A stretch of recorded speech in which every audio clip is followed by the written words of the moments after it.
तो बात करें, हमने यहाँ पर बता दिया है, मेवाड़ क्षेत्र में है, जो राजसमंद, बांसवाड़ा, उदयपुर और चित्तौड़गढ़ में है। सर्वाधिक उपजाऊ बेसिन वाला क्षेत्र है और यहाँ पर सर्वाधिक तिल उत्पादन होते हैं।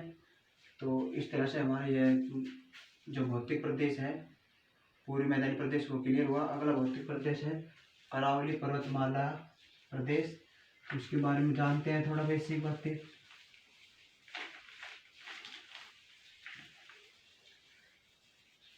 ये हो गया हमारा, हमने 2 प्रदेश पढ़ लिए हैं। इसकी जो बेसिक बातें हैं, बच गई हैं जो बातें, वो हम एक क्लास में, मिनी क्लास, शॉर्ट क्लास बनाएंगे, उसमें आपको बता देंगे अच्छे से। तो अगला भौतिक प्रदेश है अरावली पर्वतीय प्रदेश। जो तीसरा है अरावली पर्वतीय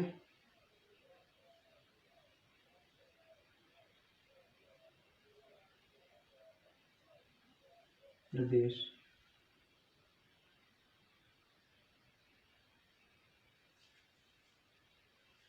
तो इसकी हम एक बार बेसिक बातें आपको बता देते हैं, फिर हम इसको लिख देंगे। तो अरावली भौतिक प्रदेश का जो क्षेत्रफल है, वो क्षेत्रफल है इसमें 40%, इसमें जनसंख्या करती है निवास 60%। और यह अरावली पर्वतीय प्रदेश 13 जिलों में फैला हुआ है। और इसी के बाद हम अगली बात करें, इसमें जलवायु पाई जाती है अति आर्द्र जलवायु। इसके बाद अगली बात करें, इसमें वर्षा का मात्रा है 50 से 80 सेंटीमीटर के मध्य। चट्टानें हैं इसमें बेसाल्ट की चट्टानें। जलवायु बता दी। और इसके बाद जो बेसिक बातें हैं हमने आपको बता दी, उसको लिख देते हैं। क्लास को बीच में इसलिए रोकते हैं क्योंकि उसमें टाइम लगता है, लिखते हैं धीरे धीरे, तो इसलिए क्लास को बीच में रोक कर लिख देते हैं। इससे हमारा भी समय बचे, आपको देखने वाले का भी समय बचे, कम हो।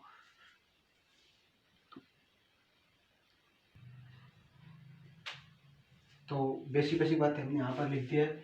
इसका क्षेत्रफल है 40% और इसमें जनसंख्या निवास करती है 60%। इसकी मिट्टी है लाल मृदा, वर्षा 50 से 80 सेंटीमीटर। जलवायु है उपाद्र जलवायु। और गलती से हमने अति आर्द्र बोल दिया था। अति आर्द्र तो जो दक्षिणी पूर्वी पठारी प्रदेश है उसकी है, और जो आर्द्र जलवायु है वह पूर्वी मैदानी प्रदेश है, जो अभी पिछला प्रदेश पढ़ाया था उसका है। इसकी है उपाद्र जलवायु। इसमें अवशेष है गोंडवाना भूमि प्रदेश का अवशेष है। और यह जो अरावली पर्वतमाला है, यह भारत की नहीं विश्व की सबसे प्राचीन पर्वतमाला है। इसका प्रारंभिक बिंदु मिनिकॉय द्वीप अरब सागर में, मतलब अरब सागर को अरावली का पिता कहा जाता है। इस तरह की इसकी बेसिक बातें हैं। और सतह पर बात करें हैं, इसका सतह पर कहाँ से प्रारंभ होती है, तो सतह पर गुजरात के पालमपुर से प्रारंभ होती है और राजस्थान में खेड़ ब्रह्मा सिरोही से, और अंतिम स्थान खेतड़ी झुंझुनू से जाती हुई दिल्ली की रायसीना हिल्स पर, जहाँ पर राष्ट्रपति भवन बना है, वहाँ तक इसकी लंबाई है, मतलब वहाँ से फैली हुई है। इसकी टोटल लंबाई अरावली पर्वतमाला की 692 है। और राजस्थान में सर्वाधिक है, राजस्थान में सर्वाधिक 550 किलोमीटर लंबी है। यह अरावली पर्वतमाला की बेसिक बातें हो गई हैं। यह बातें हम और लिख देते हैं, एक बार आप यहाँ तक इसका स्क्रीनशॉट ले सकते हो। और यह बातें लिखने का उद्देश्य यह है जिससे कि हमारी यह वीडियो ज़्यादा लंबी ना हो, शॉर्ट वीडियो हो, जिससे आपको फ़ायदा हो। कम टाइम में आप ज़्यादा से ज़्यादा तैयारी कर सकते हैं। तो इसलिए हम क्लास को बीच में रोक कर इस चीज़ को लिखने की कोशिश कर रहे हैं। लिखने से ज़्यादा समय लगता है, इसलिए हम आपको बेसिक सब कुछ बातें बता रहे हैं। आपको इसको स्पीड में भी कर सकते हो या मध्यम में करके आप इसको सुन सकते हैं अच्छे से। और वैसे क्लासेस तो बहुत हैं, परंतु हमारा उद्देश्य उन लोगों को लिए है जो अभी बेसिक की तैयारी कर रहे हैं, वो यह समझ सके भाई हम पढ़ने के साथ कैसे पढ़ा सकते हैं। तो उसके लिए यदि हम कोई भी गलत पढ़ाते हैं, उसके लिए हम माफ़ी मांगते हैं आप लोगों से।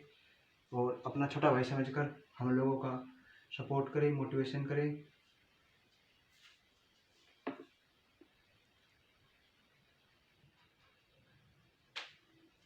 तो यहाँ पर हमने देख लिया जो अरब सागर में मिनिकॉय द्वीप है, वहाँ से तो अरावली का प्रारंभ होता है। सतह पर गुजरात के पालमपुर, जो गुजरात में एक जगह है पालमपुर, गुजरात की राजधानी है गांधीनगर। और राजस्थान में है खेड़ ब्रह्मा सिरोही। और उसके बाद है अंतिम स्थिति खेतड़ी झुंझुनू। और नहीं, राजस्थान में अंतिम स्थिति है खेतड़ी झुंझुनू। और जो अरावली का ही अंतिम स्थान है कहाँ पर है, तो यह रायसीना हिल्स है जो दिल्ली में है, जहाँ पर राष्ट्रपति भवन और वहाँ पर वायसराय एक बैठा था अंतिम। तो उसका नाम याद नहीं है। तो अरावली का विस्तार किस तरह से है वो देख लेते हैं।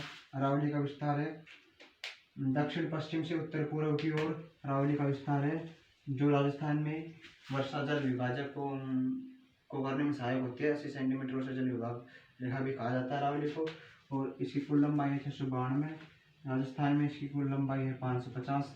इधर लगभग या 70 या 78% की समथिंग यह राजस्थान में अपना विस्तार बनाए रखी हुई है।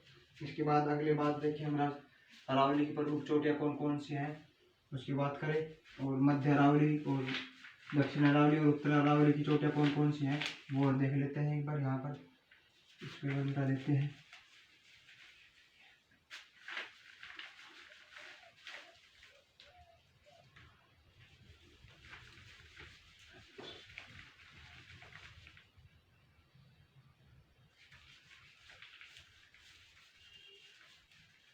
और अरावली पर्वतीय प्रदेश में 13 जिले आते हैं। इसके बाद एक अगला प्रदेश बचेगा उत्तरी पश्चिमी और उत्तरी प्रदेश। तो यहाँ पर हम देख लेते हैं। अब हम अरावली की जो दक्षिणी अरावली है उसकी सर्वोच्च चोटी सिरोही में गुरु शिखर है 1722 मीटर। उस पर 5 मीटर का एक जो मंदिर बना है उस समय तो उसकी ऊंचाई हो जाती है 1727 मीटर। मध्य अरावली की है एक ऊंची चोटी है, उसका नाम है मोरा राम जी, जिसकी ऊंचाई 934 मीटर जो अजमेर में है। उत्तरी अरावली की है रघुनाथगढ़ अजमेर में, रघुनाथगढ़ सिक्कर में 1055 है। और इसी के बाद हम और बात करें अरावली प्रमुख चोटियाँ कौन कौन सी है। एक गुरु शिखर बता दी 1722 मीटर। उसके बाद है शेर, वो भी सिरोही में है 1597। उसके बाद है एक देलवाड़ा जो भी सिरोही में है, उसकी ऊंचाई है 1441 मीटर। इसके बाद अगली है जरगा पर्वत जिसकी जो उदयपुर में है, उसकी ऊंचाई है 1431 मीटर। उसके बाद है अचलगढ़ सिरोही में है, उसकी ऊंचाई है 1380 मीटर। इस तरह की तो 5 चोटियाँ होगी। उसके बाद अलग अलग चोटी है, एक और है कुंभलगढ़ में राजसमंद, कुंभलगढ़ पर्वत की है चोटी 1244 मीटर। उसके बाद है रघुनाथगढ़ पर्वत सिक्कर में 1055। उसके बाद हम बात करें कमलनाथ उदयपुर, उसकी चोटी है, उसकी ऊंचाई है 1001। और उसके बाद अगली बात करें हम सज्जनगढ़ उदयपुर, उसकी ऊंचाई है 938। मोरा राम जी की बताई दी है, उसकी 934 है। एक अलवर में है, उसका नाम है बिलाली पर्वत, उसकी ऊंचाई है 773। एक बैराट है जो जयपुर में है, उसकी ऊंचाई है 704 मीटर। एक राजा भाकर है, उसकी ऊंचाई है 930 मीटर। उसके बाद अगली बात करें हम और कौन कौन सी चोटियाँ बची हैं, इतनी चोटियाँ हम यहाँ पर लिखते हैं। और बाकी चोटी बची हैं वो अभी थोड़ी देर में बता रहे हैं। तो आप इन चोटियों को देखते जाते हैं किस तरह से हम लिखते हैं इन चोटियों को। तो यहाँ पर हमने लिख दिया चोटियाँ प्रमुख प्रमुख बता अभी दी थी थोड़ी देर पहले, तो इसको एक बार रिवाइज कर देते हैं। जो गुरु शिखर है वह है 1722 मीटर बताया था, 5 मीटर उस पर एक पर्वत है। तो 1727 मीटर। इसके बाद शेर है, एक शेर पहाड़ है जिसकी ऊंचाई है 1597 मीटर। दिलवाड़ा की है 1441 मीटर। इसके पीछे एम लग रखा है, मीटर में है ये, ऊंचाई हमेशा मीटर में ही मापी जाती है, इनके पीछे एम है। तो दिलवाड़ा की है 1441 मीटर, यह भी सिरोही में है। जरगा पर्वत है जो उदयपुर में है, इसकी ऊंचाई है 1431 मीटर, यह उदयपुर में है, इसका ध्यान रखना, इसमें हमें अलग लिख रखा है। इसके बाद हम अगली बात करें अचलगढ़ पर्वत, यह भी सिरोही में ही है, हमने यहाँ पर इंडिकेट कर रखा है 4, 1 2 3 और 4, ये 4 पर्वत सिरोही में है। इसके बाद हम कुंभलगढ़ की बात करें जो 1244 मीटर राजसमंद में है। रघुनाथगढ़ 1055 अजमेर में है, जो उत्तरी अरावली सबसे ऊंची चोटी है। ऋषिकेश 1018 मीटर सिरोही में है। इसके बाद और बाकी बच रही हैं जो बिलाली है और बैराट है, तारागढ़ पर्वत है, इस तरह की जो चोटियाँ बच रही हैं वो हमें और लिख देते हैं।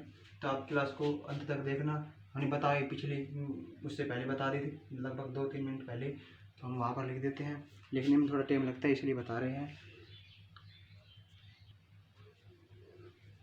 तो यह बाकी की बची चोटियाँ यहाँ पर लिख दी है। तो वहाँ पर पिछली हमने पढ़ ली थी, रघुनाथगढ़ तक पढ़ ली थी। उसके बाद है अगली कमलनाथ की जो पर्वत है उदयपुर में है, और सज्जनगढ़ है उदयपुर में है, तो 1001 है इसकी 938 मीटर है। और अगली बात करें मोरा राम जी की 934 है। उसके बाद हम बात करें जो अजमेर में है उसके पास एक तारागढ़ है अजमेर में, उसकी है 873। उसके बाद अलवर की है एक 775 मीटर। उसके बाद हम बात करें बैराट की है उसकी है 704 मीटर। उसके बाद एक राजा भाकर की जो 730 मीटर है। और उसके बाद है एक ये सांचला जो 900 मीटर है, उदयपुर में है। तो इस तरह से हमारा जो ये अरावली की प्रमुख चोटियाँ थी वो हमने यहाँ पर देख ली। देखो सज्जनगढ़ 938, मोराराम जी 934 metre, Taragarh 873 metre, Bilali Alwar 775, Bairat 704, राजा भाकर 730, सांचला उदयपुर 900 मीटर। इसके बाद हम बात करें अरावली की प्रमुख दर्रे कौन से हैं। तो अरावली में प्रमुख दर्रे लगभग 7 या 8 जो बेसिक एग्जाम में पूछे जाते हैं तो हम बताते हैं। तो सबसे पहले कटी घाटा दर्रा जो अलवर में अलवर जयपुर रोड पर स्थित है। उसके बाद अजमेर का एक टोडगढ़ दर्रा है, एक है वो हाथीगुड़ा नाल दर्रा जो राजसमंद में, एक हाथी नाल दर्रा उदयपुर में है। और उदयपुर के अन्य दर्रे हैं सोमेश्वर फुलवारी का दर्रा है, वो एक बाबरी दर्रा है बूंदी में, जहाँ से NH 144 या 164 NH निकलता है। कंफर्म याद आएगा तो बताएंगे, लिखेंगे तब। और उसके बाद है जो हमने अभी बताया था हाथीगुड़ा नाल दर्रा, वहाँ से NH 27 निकलता है, इसका नया नाम है NH 27। पहले NH कुछ 47 या कुछ नाम था, तो NH 27 उसका नया नाम है। इस तरह से अलवर की जो पहाड़ी है अरावली पर्वतमाला, इसकी प्रमुख दर्रे हमने यहाँ पर बता दी हैं। उसकी बेसिक बातें हम यहाँ पर लिखते हैं, तब तक आप इसका स्क्रीनशॉट ले सकते हैं। ये अरावली पर्वतमाला की ऊंचाई चोटियाँ जो एग्जाम में पूछी जाती हैं। उसकी ट्रिक थी जो मतलब कि गुरु से जरा आस रखो, गुरु की कृपा से जरा आस रखो, मतलब ऐसी ट्रिक थी। ये ट्रिक से याद करते हैं तो शायद लगभग भूल जाते हैं। आप जिस तरह से याद कर सके उस तरह से याद करें। मैंने तो इन ऐसे याद किए हैं, मतलब बिना किसी ट्रिक के। 1-2 बार किताबें पढ़ा, फिर 1-2 बार सेल्फ लिख कर देखा। कुछ में दिक्कत रही, जो 1-2 बार दिक्कत रही तो वह दिक्कत सबके साथ ही होती है, कोई जिसके साथ नहीं होते वो तो अलग ही होता है। तो मेरे साथ भी हुई दिक्कत, तो मैंने धीरे धीरे याद करना सीख लिया। किस तरह से एग्जाम में पूछता है, वो ऐसी ऊंचाई दूरियाँ पूछता है, ऊंचाइयाँ जो बच्चे की याद नहीं होती है। जैसे कि पूछेगा बिलाली और तारागढ़, इसमें बस 2 का ही अंतर है, परंतु 100 है। तारागढ़ 873, बिलाली 775, तो इसमें बच्चे कन्फ्यूज हो जाएंगे कि भाई कौन सी करे। हमने तो पढ़ा था दोनों 873 और 775। तो अलवर की है 775 अलवर, जिसमें बिना कोई मात्रा है तो 77 है, जो बिना कोई मात्रा का है तो 7-7 है, तो 7-7 अलवर चले, अलवर के 7-7 चलो तो 775 होगी। इस तरह से मैंने याद किया है। तो इसके प्रमुख छोटे हैं, आपका स्क्रीनशॉट ले लो। अब अरावली पर्वतमाला के प्रमुख दर्रे पढ़ लेंगे। उसके बाद हम अगला भौतिक प्रदेश जो वनस्थलीय प्रदेश है वो देख लेंगे। इसी के साथ हमारा यह टॉपिक क्लियर हो जाएगा आज।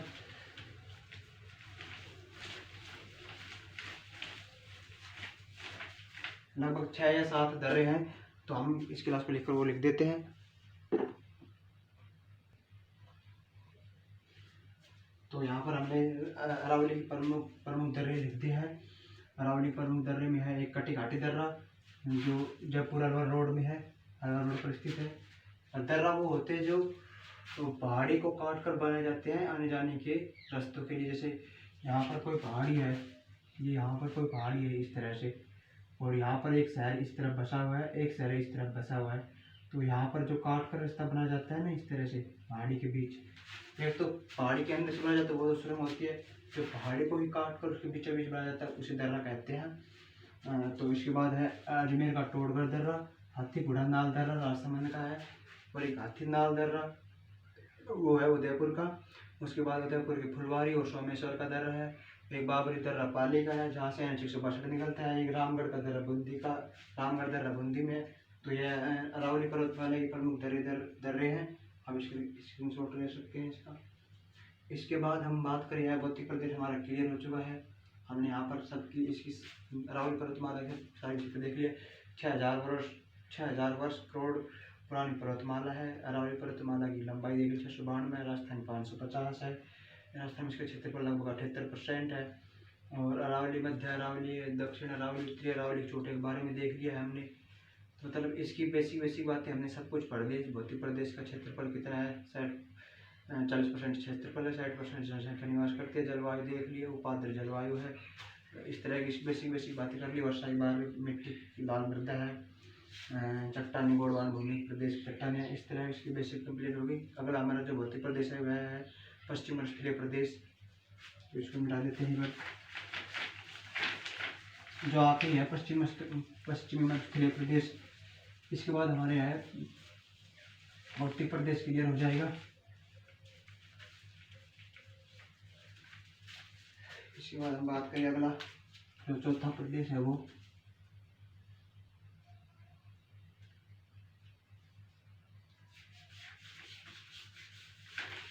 उत्तरी पश्चिम मध्य प्रदेश। इसकी बेसिक बातें बता देते हैं, फिर हम लिख देते हैं। उत्तरी पश्चिम मध्य प्रदेश, उसका क्षेत्रफल 61.11%, इसमें जनसंख्या लगभग 40% निवास करती है। चट्टानी और सादी चट्टानी है। इसमें वर्षा है 0 से 50 सेंटीमीटर के मध्य। इसमें इस प्रदेश को 2 भागों में बांटा गया है, शुष्क प्रदेश और अर्धशुष्क प्रदेश। इसमें जलवायु भी इस तरह से पाई जाती है, शुष्क व अर्धशुष्क जलवायु। इसमें मिट्टी पाई जाती है भूरी रेतीली मृदा। और इसके बाद यह किस प्रदेश का भाग है, यह भी तैतीस सागर का अवशेष है, जो हिमालयन तैतीस सागर का अवशेष। इसके बाद और इसमें 2 बेसिन पाए जाते हैं, एक घग्गर नदी बेसिन, एक लूनी नदी बेसिन। जो पश्चिमी राजस्थान की सबसे बड़ी नदी है, जो पश्चिमी राजस्थान की जीवन रेखा कहा जाती है, घग्गर नदी बेसिन हनुमानगढ़ और गंगानगर में बहती है। इस तरह की बेसिक बातें हैं जो हमने यहाँ बता दी, पर इस बात को लिख देते हैं। तब तक आप इस क्लास को कंटिन्यू देखते रहना।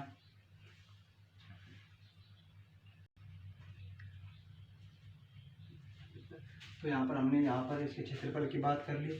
तो इसका क्षेत्रफल है 61.11%, जलवायु है 40% और जिला संख्या है 12 और अपवाद है सिरोही, क्योंकि अरावली पर्वतमाला के इस तरफ मतलब पश्चिमी साइड 13 जिले आते हैं, जिसमें जो सिरोही जिला है वह मरुस्थलीय जिला नहीं है।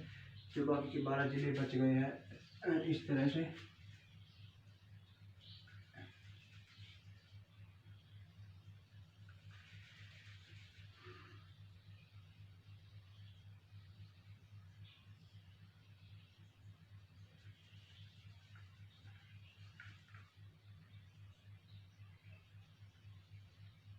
इस तरह से जो ये जो जिले हैं, ये सिरोही है ना, यहाँ पर गंगानगर, हनुमानगढ़, बीकानेर, जैसलमेर, बाड़मेर, इसके पीछे है जोधपुर, नागौर, यहाँ पर है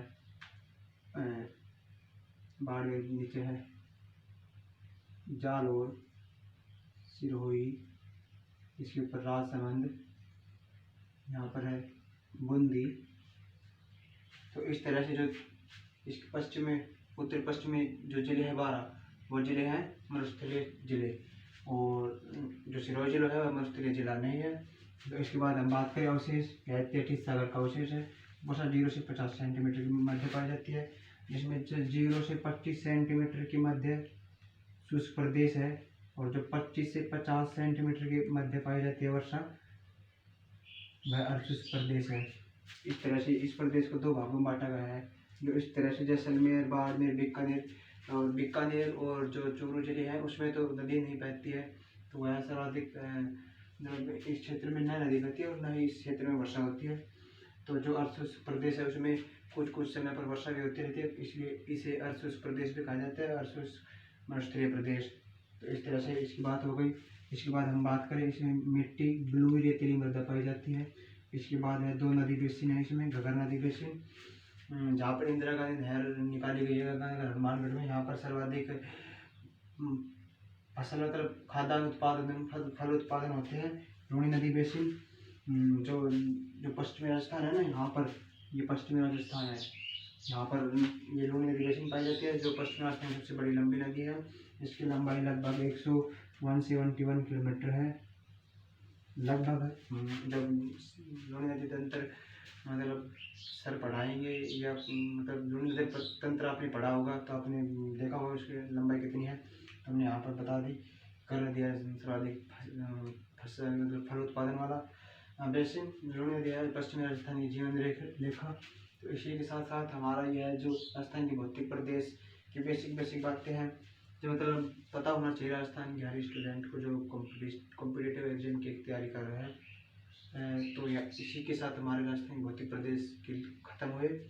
कोई जो प्रश्न बच गया होगा वो हम एक मिनी क्लास बनाएंगे 10 मिनट या 12-13 मिनट तक की, उसमें हम जो बातें बच गई हैं वो हम बातें उसमें फटाफट रिवाइज कर देंगे। तो धन्यवाद दोस्तों, जय हिंद, वंदे मातरम।